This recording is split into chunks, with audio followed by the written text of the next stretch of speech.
कि वे भी ढूंढ ढूंढ के ऐसे कंप्लायंसेस खत्म करें। देश के नागरिकों को परेशानी हो रही है, उसको समझे हम लोग। आज देश में इस प्रकार के बैरियर्स हटाए जा रहे हैं। डोमेस्टिक इंडस्ट्री को लेवल प्ले फील्ड देने के लिए एक के बाद एक कदम हम उठाते जा रहे हैं। माननीय अध्यक्ष जी, आज देश उस पुरानी अवधारणा से बाहर निकल रहा है। हमारे देश में सोच बन गई कि सरकार ही भाग्य विधाता है, तुम्हें सरकार पर ही निर्भर रहना पड़ेगा, तुम्हारी आशा अपेक्षाएं कोई पूरी नहीं कर सकता है, सरकार ही करेगी, सब कुछ सरकार देगी। ये हम लोगों ने इतना ईगो पाल के रखा था और उसके कारण देश के सामर्थ्य को भी चोट पहुंची है। और इसलिए सामान्य युवा के सपने, युवा कौशल, उसके रास्ते हम नए सिरे से सोचना शुरू किया। सब कुछ सरकार करती है ऐसा नहीं है, देशवासियों की ताकत अनेक गुना ज्यादा होती है। वो सामर्थ्य के साथ अगर संकल्प के साथ जुड़ जाते हैं तो परिणाम मिलता है। आप देखिए 2014 के पहले हमारे देश में सिर्फ 500 स्टार्टअप थे। जब अवसर दिया जाता है देश के नौजवानों को तो क्या परिणाम आता है। इन 7 साल में 2014 के पहले 500 स्टार्टअप, इस 7 साल में 60,000 स्टार्टअप इस देश में काम कर रहे हैं। ये मेरे देश के युवाओं की ताकत है और उसमें यूनिकॉर्न बन रहे हैं और एक एक यूनिकॉर्न यानी हजारों करोड़ की उसकी वैल्यू तय हो जाती है। माननीय अध्यक्ष जी, और बहुत ही कम समय में भारत के यूनिकॉर्न सेंचुरी बनाने की दिशा में आगे बढ़ रहे हैं। ये बहुत बड़ा अचीवमेंट। हजारों करोड़ की कंपनी बनने में पहले दशकों लग जाते थे। आज हमारे नौजवानों की ताकत है, सरकार की नीतियों के कारण साल 2 साल के अंदर हजारों करोड़ के कारोबार को उनके आसपास वो देख पा रहे हैं।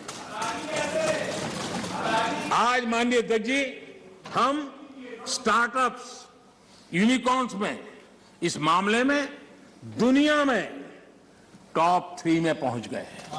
कौन हिंदुस्तानी होगा जिसको गर्व नहीं होगा। लेकिन ऐसे समय इस सरकार का अंत विरोध करने की जिनको आदत लग गई है, सुबह सुबह शुरू हो जाते हैं।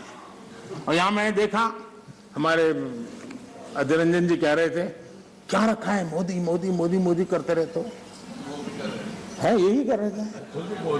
हाँ, साहब लोग मोदी मोदी मोदी बोल रहे हैं, हाथ क्यों बोल रहे हैं।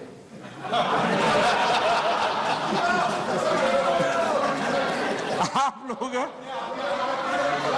सुबह सुबह होते ही शुरू हो जाते हैं। एक पल आप लोग एक पल मोदी के बिना नहीं बिता सकते। अरे मोदी तो आपकी प्राण शक्ति है। मोदी जी प्रधानमंत्री, इसलिए मोदी जी का नाम तो करना ही पड़ेगा।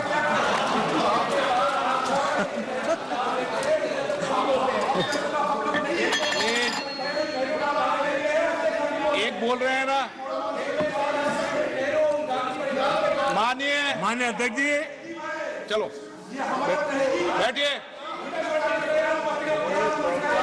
कुछ लोग देश के नौजवानों को, देश के एंटरप्रेन्योर्स को, देश के वेल्थ क्रिएटर्स को, उनको डराने में आनंद आता है, उनको भयभीत करने में आनंद आता है, उनको गुमराह करने में आनंद आता है। देश का नौजवान उनकी बातें सुन नहीं रहा है, इसके कारण देश आगे बढ़ रहा है। माननीय अध्यक्ष जी, आज जो यूनिकॉर्न है, यही उसमें से कुछ मल्टीनेशनल कंपनियां बनने का सामर्थ्य रखती हैं। लेकिन कांग्रेस में ऐसे लोग बैठे हैं जो कहते हैं, जो हमारे उद्यमी हैं उनके लिए कहते हैं, और आपको भी जानकर के आश्चर्य होगा, क्या कहते हैं। वो कहते हैं ये उद्यमी लोग कोरोना वायरस का वेरिएंट, बताइए क्या हो गया, हमारे देश के उद्यमी एक कोरोना वायरस के वेरिएंट है क्या। हम क्या बोल रहे हैं, किसके लिए बोल रहे हैं? कोई जरा आपके अंदर बैठे तो जरा बोलो तो सही, क्या हो रहा है? पार्टी का नुकसान हो रहा है, कांग्रेस पार्टी का नुकसान हो रहा है।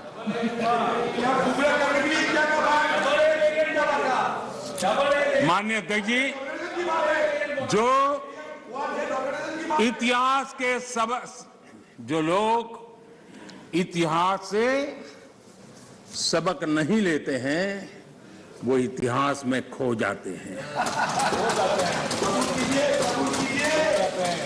माननीय अध्यक्ष जी, ये मैं इसलिए कह रहा हूं, जरा 60 से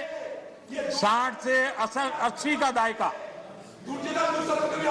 60 से 80 का दायका, उनके सभी प्रमुख लोग उसमें आ जाते हैं जो देश का नेतृत्व करते थे। उस कालखंड की बात कर रहा हूं। 60 से 80 के दशक में क्या नैरेटिव होता था? कांग्रेस के ही सत्ता साथी, कांग्रेस के साथ रहकर के सुख भोगने वाले लोग, ये वही लोग पंडित नेहरू जी की सरकार को और श्रीमती इंदिरा गांधी जी की सरकार को क्या कहते थे? ये तो टाटा बिरला की सरकार है, इस सरकार को तो टाटा बिरला चला रहे हैं। 60 से 80 दशक तक यही बातें बोली जाती थी, नेहरू जी के लिए बोली जाती थी, इंदिरा जी के लिए बोली जाती थी, और आपने उनके साथ भागीदारी की सत्ता में, लेकिन उनकी आदतें भी ले ली, आप भी उसी भाषा को बोल रहे हो। मैं देख रहा हूं आप इतने नीचे गए हो, इतने नीचे गए हो। हां, मुझे लगता है कि आज पंचिंग बैग बदल गया है, लेकिन आपकी आदत नहीं बदली है। मुझे विश्वास है यही लोग सदन में कहने की हिम्मत करते थे, बाहर तो बोलते ही थे, जहां मौका मिले चुप नहीं रहते थे। वो कहते हैं मेक इन इंडिया हो ही नहीं सकता है। बताओ, इसमें आनंद आ रहा है? कोई ऐसा हिंदुस्तान के लिए सोच सकता है क्या कि मेक इन इंडिया हो ही नहीं सकता? अरे भाई, आपको तकलीफ होगी, हम आकर के करेंगे, ठीक है, ऐसा बोलो। देश को क्यों गाली देते हो जी? देश के खिलाफ क्यों बोलते हो? मेक इन इंडिया हो नहीं सकता। मेक इन इंडिया का मजाक उड़ाया गया, और आज देश की युवा शक्ति ने, देश के एंटरप्रेन्योर ने करके दिखाया है। आप मजाक के विषय बन गए हो।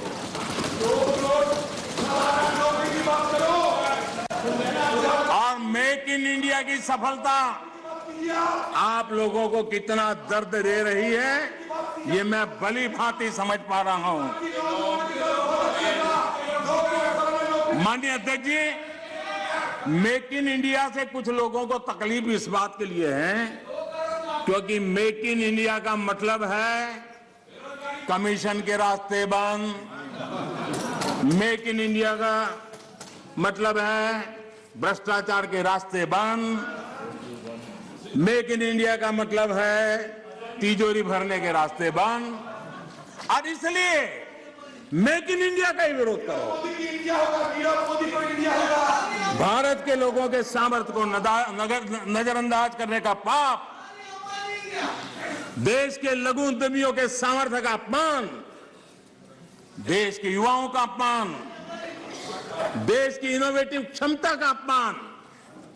माननीय अध्यक्ष जी, देश में इस प्रकार का नकारात्मकता का, निराशा का वातावरण, खुद निराश हैं, खुद सफल नहीं हो पा रहे हैं, इसलिए देश को असफल होने करने के जो खेल चल रहे हैं उसके खिलाफ देश का नौजवान बहुत जाग चुका है, जागरूक हो चुका है।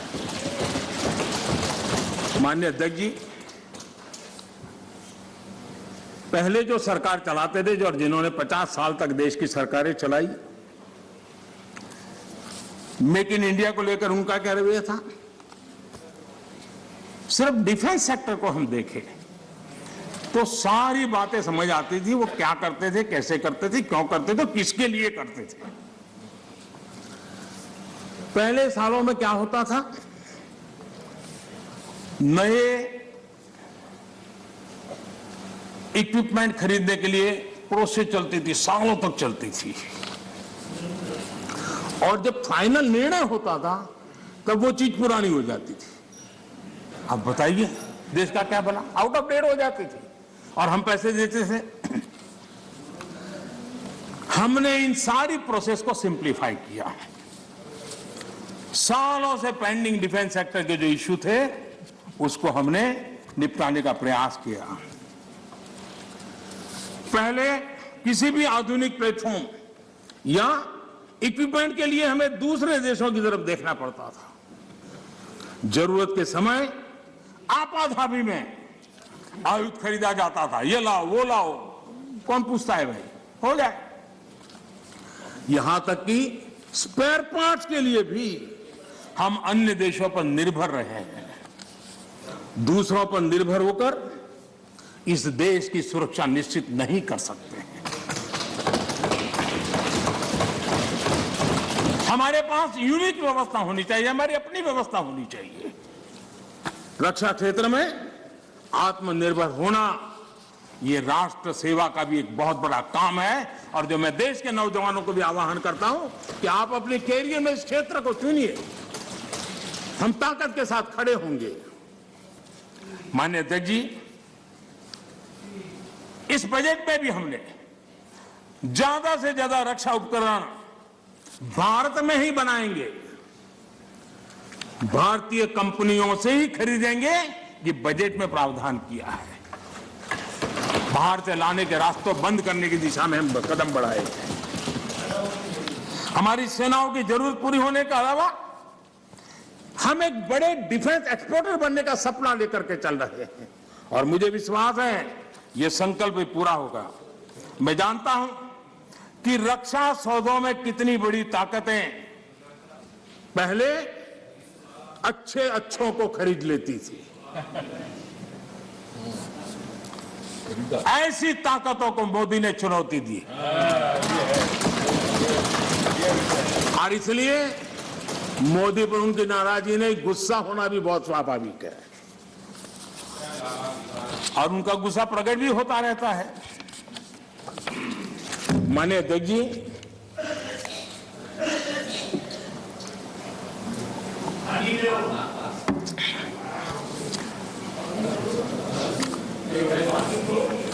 विपक्ष के हमारे से कुछ साथियों ने यहां महंगाई का मुद्दा भी उठाया। अच्छा लगता, देश का भी भला होता अगर आपकी ये चिंता तब भी होती जब कांग्रेस के नेतृत्व में यूपीए की सरकार थी। ये दर्द उस समय भी होना चाहिए था। आप शायद भूल गए हैं,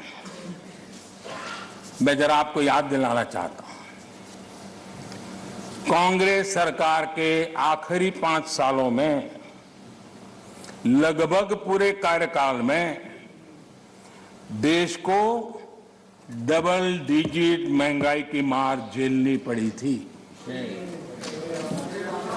हमारे आने से पहले ये स्थिति थी। कांग्रेस की नीतियां ऐसी थी कि सरकार खुद मानने लगी थी कि महंगाई उसके नियंत्रण से बाहर है।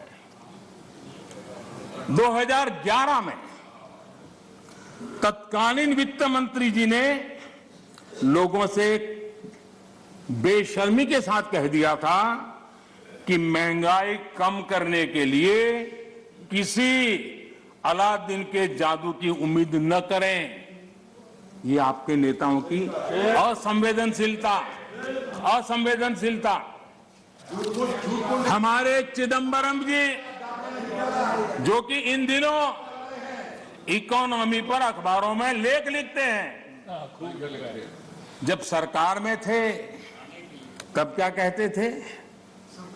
उस समय के नेता क्या कह रहे थे आपके? वो कहते थे 2012 में उन्होंने कहा था कि लोगों को 15 रुपये की पानी की बोतल और 20 रुपये की आइसक्रीम खरीदने में तकलीफ नहीं होती, लेकिन गेहूं चावल पर 1 रुपया बढ़ जाए तो बर्दाश्त नहीं के होता।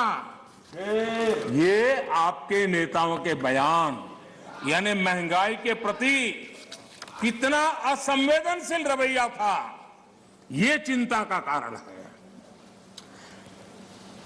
माननीय अध्यक्ष जी,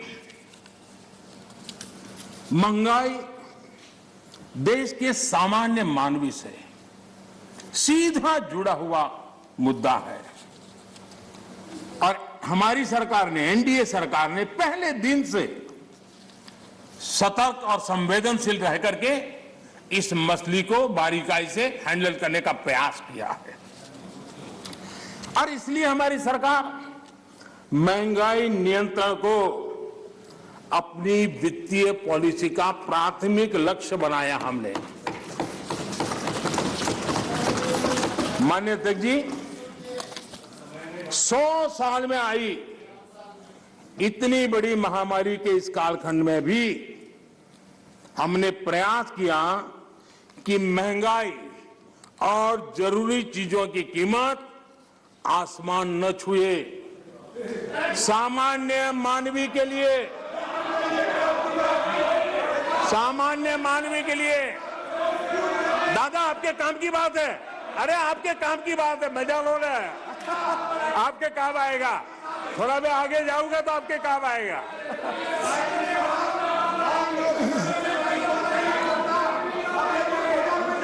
माननीय अध्यक्ष जी, महंगाई और जरूरी चीजों की कीमत आसमान न छुए। सामान्य मानवी के लिए, खासकर गरीब के लिए महंगाई बर्दाश्त की सीमा से बाहर न हो और महंगाई को नियंत्रण में रखने के लिए हमने क्या किया है, ये आंकड़े खुद बता रहे हैं। कांग्रेस के जहां महंगाई दर डबल डिजिट में थी, 10% से ज्यादा थी, वहीं 2014 से 2020 तक महंगाई 5% से कम रही है, 5% से कम रही है। कोरोना के बावजूद आपको मैं बोलने देना चाहता हूं तो कि आगे आपकी मजा होने वाली है, जरा इंतजार करो, आ रहा हूं। कोरोना के बावजूद इस साल महंगाई 5.2% रही है और उसमें भी फूड इन्फ्लेशन 3% से कम रही है।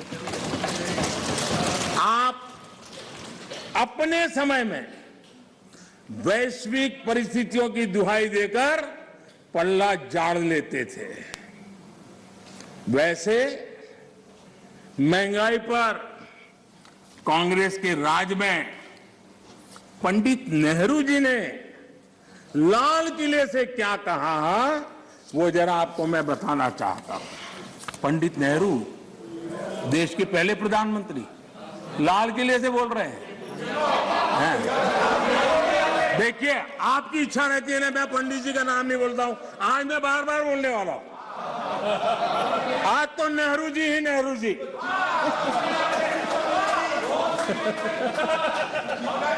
मजा लीजिए आज, आपके नेता कहेंगे मजा आ गया।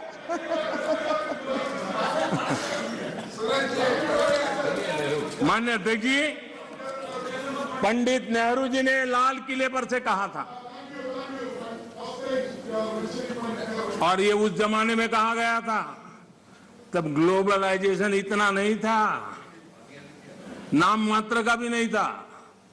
उस समय नेहरू जी लाल किले से देश को संबोधन करते हुए क्या कह रहे हैं, कभी कभी कोरिया में लड़ाई भी हमें प्रभावित करती है, इसके चलते वस्तुओं की कीमतें बढ़ जाती है। इति नेहरू जी, भारत के पहले प्रधानमंत्री। कभी कभी कोरिया में लड़ाई भी हमें प्रभावित करती है, इसके चलते वस्तुओं की कीमतें बढ़ जाती हैं और यह हमारे नियंत्रण से भी बाहर हो जाती है।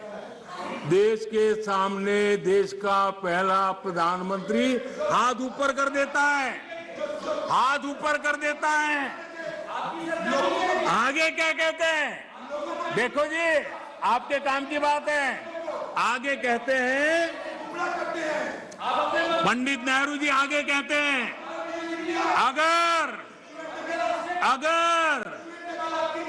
अगर अमेरिका में भी कुछ हो जाता है तो इसका असर भी वस्तुओं की कीमत पर पड़ता है। सोचिए तब महंगाई की समस्या कितनी गंभीर थी कि नेहरू जी को लाल किले से देश के सामने हाथ ऊपर करने पड़े थे। नेहरू जी तब कहा था, माननीय अध्यक्ष जी, अगर कांग्रेस सरकार आज सत्ता में होती, क्या देश का नसीब है? देश बच गया। लेकिन आज अगर आप होते तो महंगाई कोरोना के खाते में जमा करके झाड़ करके निकल जाते आप लोग। लेकिन हम बड़ी संवेदनशीलता के साथ इस समस्या को महत्वपूर्ण समझ करके उसके समाधान के लिए पूरी ताकत से काम कर रहे हैं। आज दुनिया में अमेरिका और ओईसीडी जैसे देशों में, अमेरिका और ओईसीडी देशों में महंगाई 7% है, करीब 7%। लेकिन माननीय अध्यक्ष जी, हम किसी पर ठीकरा फोड़ करके भाग जाने वालों में से नहीं है। हम ईमानदारी से प्रयास करने वालों में लोग हैं, जिम्मेवारी के साथ देशवासियों के साथ खड़े रहने वाले लोग हैं। माननीय अध्यक्ष जी, इस सदन में गरीबी कम करने के भी बड़े बड़े आंकड़े दिए गए, लेकिन एक बात भूल गए।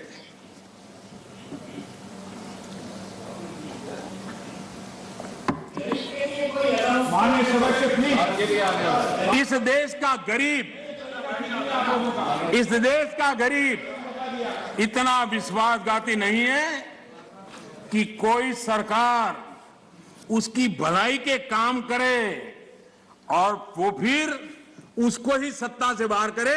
ये देश के गरीब के स्वभाव में नहीं है।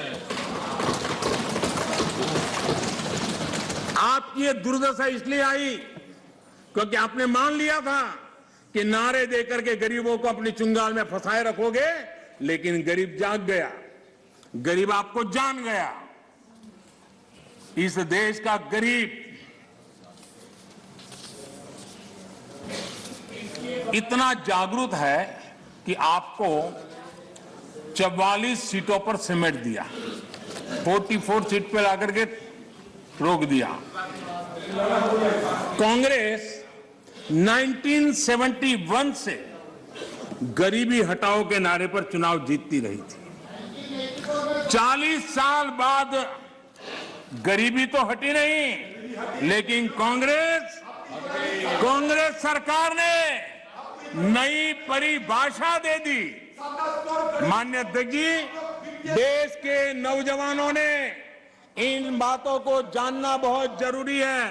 और अध्यक्ष जी, आप देखिए कि ये डिस्टर्ब तब करते हैं कि उनको अंदाजा आता है चोट बड़ी गहरी होने वाली है। उनको मालूम है कि मुसीबत में फंसे हैं आज, और कुछ लोग बोल करके भाग जाते हैं और झेलना ऐसे बेचारों को पड़ता है।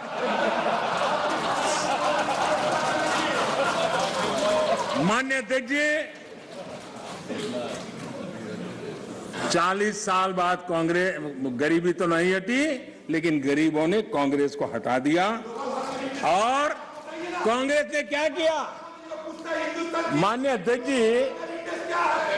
कांग्रेस ने गरीबी की परिभाषा बदल दी। भूटान से 2013 में एक ही झटके में उन्होंने कागज पे कमाल करके 17 करोड़ गरीब लोगों को अमीर बना दिया। ये कैसे हुआ, इसकी सच्चाई देश के युवाओं को पता होना चाहिए। मैं आपको उदाहरण देता हूं। आपको मालूम है हमारे देश में पहले रेलवे में first class, second class, third class होता था। जो फर्स्ट क्लास होता था एक लाइन लिखी रहती थी दरवाजे के बाजूगल में, सेकंड क्लास में 2 लिखी रहती थी, थर्ड क्लास में 3। इनको लगा ये थर्ड क्लास वाला जरा मैसेज ठीक नहीं है, तो उन्होंने एक लाइन निकाल दी।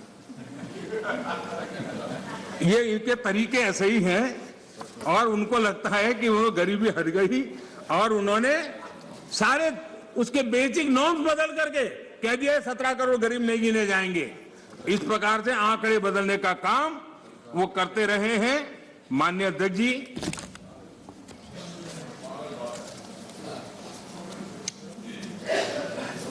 यहां कुछ तात्विक मुद्दों को उठाने की कोशिश की।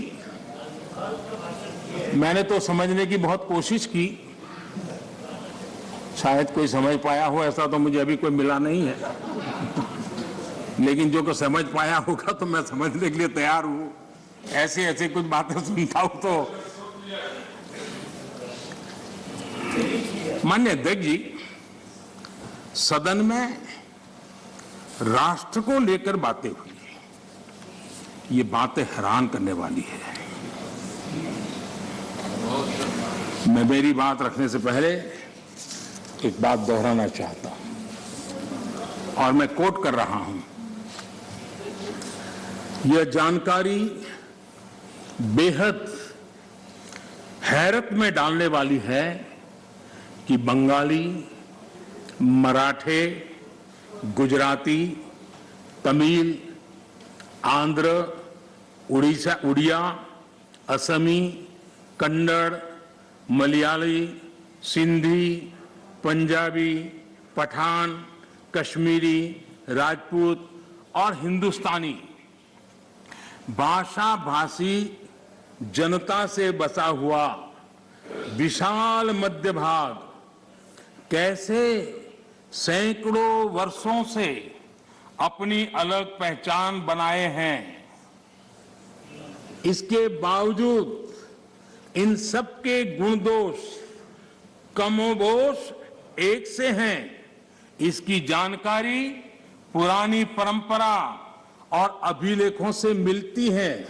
साथ ही इस पूरे दौरान वे स्पष्ट रूप से ऐसे भारतीय बने रहे जिनकी राष्ट्रीय विरासत एक ही थी और उनकी नैतिक और मानसिक विशेषताएं भी समान थी।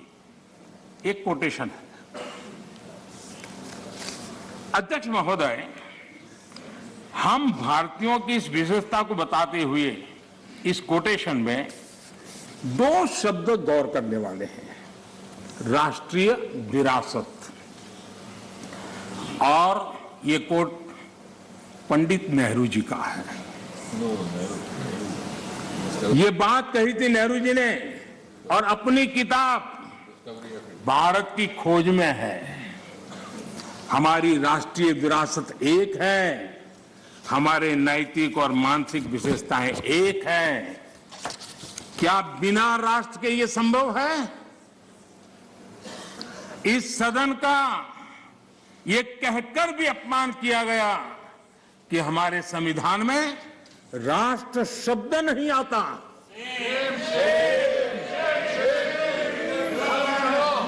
संविधान की प्रस्तावना में लिखा राष्ट्र पढ़ने में ना आए, ये हो नहीं सकता है। कांग्रेस ये अपमान क्यों कर रही है, मैं इस पर विस्तार से अपनी बात रखूंगा। माननीय अध्यक्ष जी, राष्ट्र कोई सत्ता या सरकार की व्यवस्था नहीं है। माननीय अध्यक्ष जी, हमारे लिए राष्ट्र एक जीवित आत्मा है।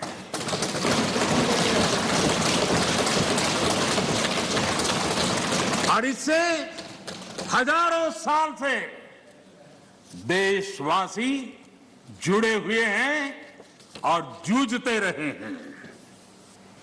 हमारे यहां विष्णु पुराण में कहा गया है, ये किसी भाजपा वाले ने नहीं लिखा है, विष्णु पुराण में कहा गया है, उत्तरम यत् समुद्रस्य हिमाद्रश्चैव दक्षिणम वर्ष तद भारतम नाम भारती यत्र संतति ही। यानी समुद्र के उत्तर में और हिमालय के दक्षिण में जो देश है उसे भारत कहते हैं तथा उनकी संतानों को भारती कहते हैं। विष्णु पुराण का ये श्लोक अगर कांग्रेस के लोगों को स्वीकार्य नहीं है तो मैं एक और कोट इस्तेमाल करूंगा, क्योंकि कुछ चीजों से आपको एलर्जी हो सकती है।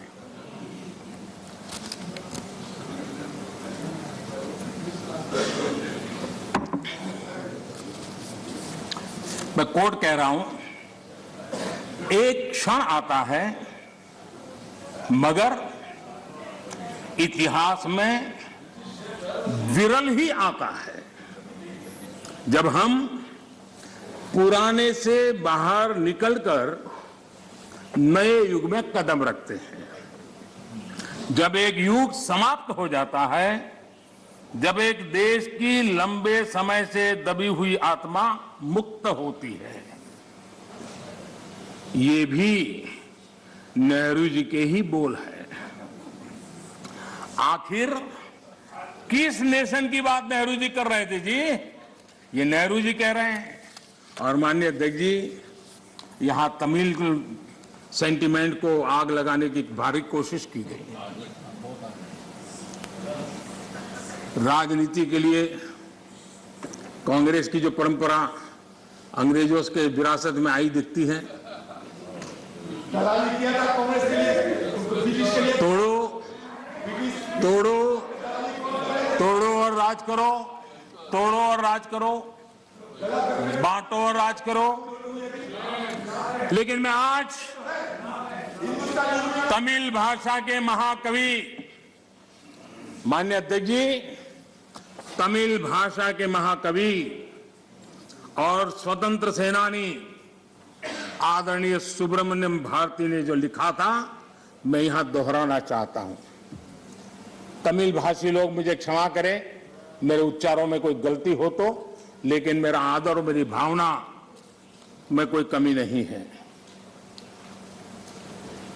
सुब्रमण्यम भारती जी ने कहा था, मन्नुम इमय मलय एंगल मलय पन्नरुम उपनिट नुलेंगल नुले पार मिसे एधोरु नुल इधु पोले पोन निलोर भारत नांडेगल नाडे पोड रुवोम इक्ते इमक किलेडे।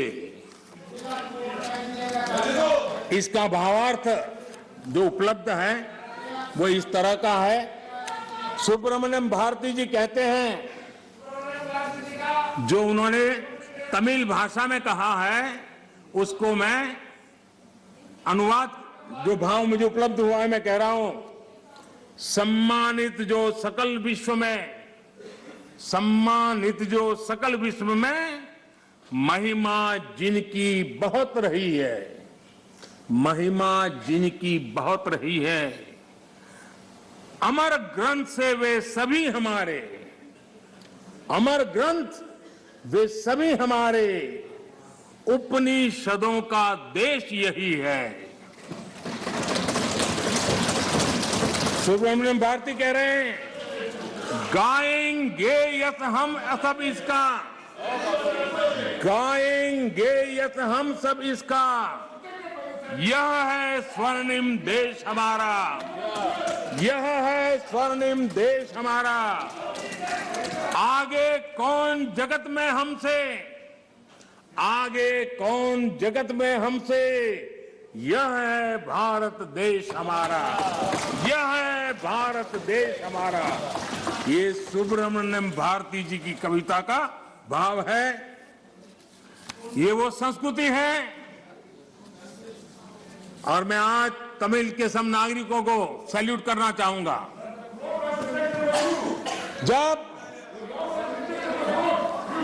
जब हमारे सीडीएस रावत दक्षिण में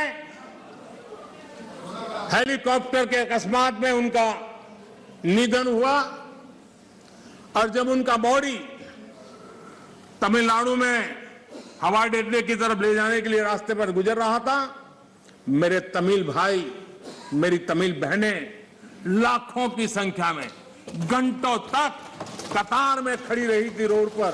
कोई सूचना नहीं, संदेश नहीं, इंतजार करते खड़ी रही थी। और जब सीडीएस रावत का बॉडी वहां से निकल रहा था, तब हर तमिलवासी गौरव के साथ हाथ ऊपर कर करके आंख में आंसू के साथ कहता था, वीर वणक्कम, वीर वणक्कम, वीर वणक्कम। ये मेरा देश है।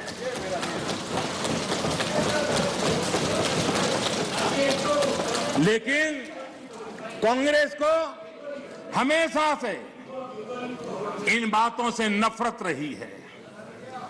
विभाजनकारी मानसिकता उनके डीएनए में घुस गई है। अंग्रेज चले गए, लेकिन बांटो और राज करो, ये नीति कांग्रेस ने अपना चरित्र बना लिया है। और इसलिए ही आज कांग्रेस टुकड़े टुकड़े गैंग की लीडर बन गई है।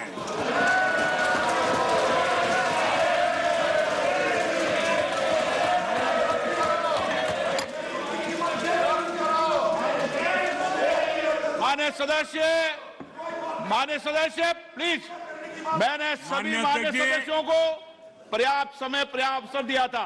जब सदन के नेता बोल रहे हैं ये अप्रयादित आचरण आपका ठीक नहीं है, ये सदन की गरिमा नहीं है। जो लोकतंत्र की प्रक्रिया से हमें रोक नहीं पा रहे हैं, वो यहां अनुशासनहीनता करके हमें रोकने की कोशिश कर रहे हैं। लेकिन इसमें भी विफलता मिलेगी, इसमें भी विफलता मिलेगी। माननीय अध्यक्ष महोदय, कांग्रेस पार्टी का सत्ता में आने की इच्छा खत्म हो चुकी है। लेकिन जब कुछ मिलने वाला नहीं है तो कम से कम बिगाड़ तो दो। ये फिलॉसफी पर आज निराशावादी, लेकिन उस मोह में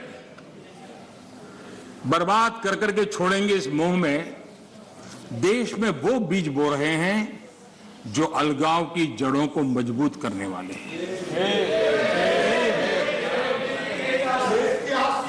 सदन में ऐसी बातें हुई कि जिसमें देश के कुछ लोगों को उकसाने का भरपूर प्रयास किया गया। अगर पिछले 7 साल से कांग्रेस के हर कारनामे, हर गतिविधि उसको बारीकी से देखेंगे तो हर चीज को अगर धागे में बांध करके देखेंगे तो इनका गेम प्लान क्या है वो बिल्कुल समझ में आता है। और वो ही मैं आज उनका खुला कर रहा हूं। माननीय अध्यक्ष जी, आपका गेम प्लान कोई भी हो,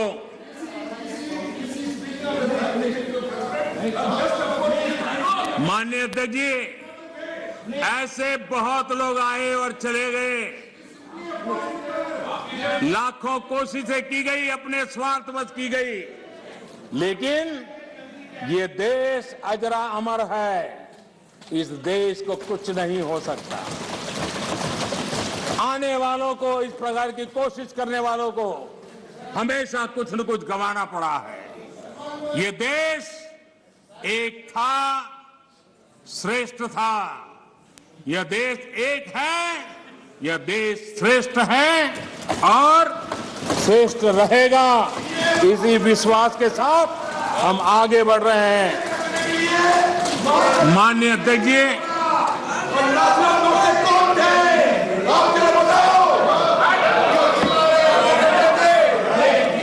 माननीय अध्यक्ष जी, माननीय अध्यक्ष जी, यहां कर्तव्यों की बात करने पर भी ऐतराज जताया गया है। उससे भी कुछ लोगों को पीड़ा हुई है कि देश का प्रधानमंत्री कर्तव्य की बात क्यों करता है, कर्तव्य की चर्चा हो रही। किसी बात को समझ के अभाव से या बद इरादे से विकृति से घर देना, विवाद खड़ा कर देना ताकि खुद लाइमलाइट में रहे। मैं हैरान हूं, अचानक कांग्रेस को अब कर्तव्य की बात चुभने लगी है। आप लोग, अजय रंजन जी, आप बैठिए, आप बैठिए। अरे आपकी जिंदगी बोलते रहना है, आपका वही काम है। माननीय अध्यक्ष जी, माननीय अध्यक्ष जी, आप लोग, माननीय अध्यक्ष जी, आप लोग कहते रहते हैं कि मोदी जी नेहरू जी का नाम नहीं लेते हैं। तो आज मैं आपकी मुराद बराबर पूरी कर रहा हूं, आपकी प्यास बुझा रहा हूं। देखिए, कर्तव्यों के संबंध में, कर्तव्यों के संबंध में नेहरू जी ने क्या कहा था, जरा मैं आज कोट सुनाता हूं। माननीय अध्यक्ष जी, पंडित नेहरू जी, देश के प्रथम प्रधानमंत्री, उन्होंने क्या कहा था? मैं आपसे फिर कहता हूं, मैं कोट कर रहा हूं, मैं आपसे फिर कहता हूं कि आजाद हिंदुस्तान है, आजाद हिंदुस्तान की सालगिरह हम मनाते हैं, लेकिन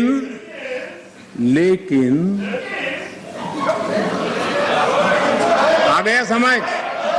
सीखो, सीखने में काम आएगा, तैयारी करो। लेकिन आजादी के साथ जिम्मेदारी होती है, और कर्तव्य को ही दूसरे शब्दों में जिम्मेदारी कहते हैं। इसलिए कोई समझना हो तो मैं समझा दूं, कर्तव्य को दूसरे शब्दों में जिम्मेदारी कहते हैं। अब ये पंडित नेहरू का कोट है। मैं आपसे फिर कहता हूं कि आजाद हिंदुस्तान है, आजाद हिंदुस्तान की सालगिरह हम मनाते हैं, लेकिन आजादी के साथ जिम्मेदारी होती है। जिम्मेदारी, कर्तव्य खाली हुकूमत की नहीं, जिम्मेदारी हर एक आजाद शख्स की होती है। और अगर आप उस जिम्मेदारी को महसूस नहीं करते, अगर आप समझते नहीं, तब पूरी तौर पर आप आजादी के माने नहीं समझे और आप आजादी को पूरी तौर से बचा नहीं सकते हैं। ये कर्तव्य के लिए देश के प्रथम प्रधानमंत्री पंडित नेहरू जी ने कहा था, लेकिन आप उसको भी भूल गए, आप उसको भी भूल गए। माननीय अध्यक्ष जी, माननीय अध्यक्ष जी, मैं सदन का ज्यादा समय लेना नहीं चाहता हूं, अब वो भी थक गए हैं। माननीय अध्यक्ष जी, हमारे यहां, माननीय अध्यक्ष जी, हमारे यहां कहा गया है क्षणशः, हमारे यहां कहा गया है क्षणशः कणश्चैव विद्याम अर्थच साधयेत्, क्षणे नष्टे कुतो विद्या कणे नष्टे कुतो धनम। अर्थात विद्या, ज्ञान के लिए एक एक पल महत्वपूर्ण होता है। संपत्ति संसाधनों के लिए एक एक कण जरूरी होता है। एक एक क्षण बर्बाद करके ज्ञान हासिल नहीं किया जा सकता और एक एक कण बर्बाद किया गया, छोटे छोटे संसाधनों का समुचित प्रयोग नहीं किया गया तो संसाधन व्यर्थ हो जाते हैं। मैं कांग्रेस और उसके सहयोगियों से कहूंगा, आप ये मंथन जरूर कीजिए कि कहीं आप इतिहास के इस महत्वपूर्ण अहम क्षण को नष्ट तो नहीं कर रहे हैं। मुझे सुनाने के लिए, मेरी आलोचना करने के लिए, मेरे दल को कोसने के लिए बहुत कुछ है, कर सकते हैं आप और आगे भी करते रहिए, मौकों की कमी नहीं है। लेकिन आजादी के अमृत काल का ये समय, 75 वर्ष का ये समय भारत की विकास यात्रा में सकारात्मक योगदान का समय है। मैं विपक्ष के और यहां पर बैठे हुए भी सभी साथियों से और इस सदन के माध्यम से देशवासियों से भी आजादी के इस अमृत महोत्सव के पर्व पर आग्रह करता हूं, निवेदन करता हूं, अपेक्षा करता हूं कि आओ इस आजादी के अमृत महोत्सव को हम नए संकल्पों के साथ, आत्मनिर्भर भारत बनाने के संकल्प के साथ एकजुट होकर हम लग जाएं, कोशिश करें पिछले 75 साल में जहां जहां हम कम पड़े हैं उसको पूरा करें और आने वाले 2047 के शताब्दी वर्ष बनाने से पहले देश को कैसा बनाना है उसका संकल्प लेकर के आगे बढ़े। देश के विकास के लिए मिलकर के काम करना है। राजनीति अपने जगह पर है, हम दलगत भावनाओं से ऊपर उठ करके देश की भावनाओं को लेकर के जिए। चुनाव के मैदान में जो कुछ करना है करते रहिए, लेकिन हम देश हित में आगे आए, इसी एक अपेक्षा को रखता हूं। आजादी के 100 वर्ष जब होंगे, ऐसे ही सदन में जो लोग बैठे होंगे वो जरूर चर्चा करेंगे कि ऐसी मजबूत नींव पर, ऐसी प्रगति के पर पहुंची हुई 100 साल की उस यात्रा के बाद देश ऐसे लोगों के हाथ में जाए ताकि उनको आगे ले जाने का मन कर दे। हम यही सोचें कि जो समय मिला है उसका हम सदुपयोग करें। हमारे स्वर्णिम भारत के निर्माण में हम कोई कोताही न बरतें, पूरे सामर्थ्य के साथ उस पर काम में लगे। माननीय अध्यक्ष जी, मैं फिर एक बार राष्ट्रपति जी के उद्बोधन को, धन्यवाद प्रस्ताव को अनुमोदन करता हूं और मैं इस सदन में चर्चा में भाग लेने वाले सभी माननीय सांसदों का भी फिर से एक बार धन्यवाद करते हुए, आपने जो अवसर दिया, रोका टोका की कोशिश के बावजूद भी मैंने सभी विषयों को स्पर्श करने का प्रयास किया है। बहुत बहुत धन्यवाद। माननीय सदस्यगण, धन्यवाद प्रस्ताव पर 13